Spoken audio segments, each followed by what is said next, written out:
continues with Brad Hicks and State, Chief Meteorologist Vince Condella, and Tim Van Voren Sports. Fox 6 News, because you matter. The threat of tornadoes put people on alert all across Missouri last week, and in the middle of it all, Milwaukee County Sheriff David Clarke. Fox 6's Laura Langamo explains exactly what he was doing there and also how he ended up being part of the emergency response.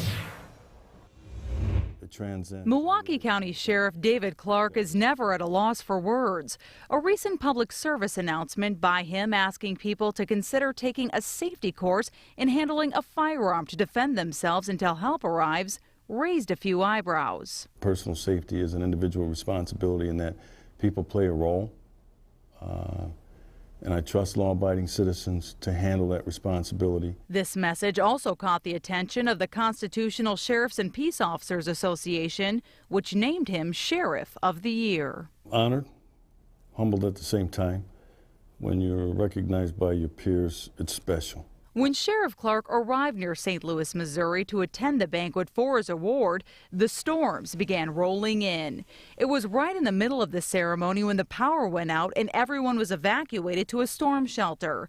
With only the emergency lights on, Sheriff Clarke received his award while standing on a chair. Come hell or high water, I was bringing that award back for the people of Milwaukee County. Once the sheriff was cleared to leave the shelter, the power was still out. With his badge proudly displayed, he stepped in to help people. There's power in that uniform.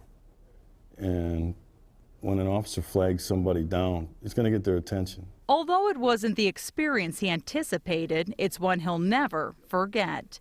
In Milwaukee, Laura Langamo, Fox 6 News.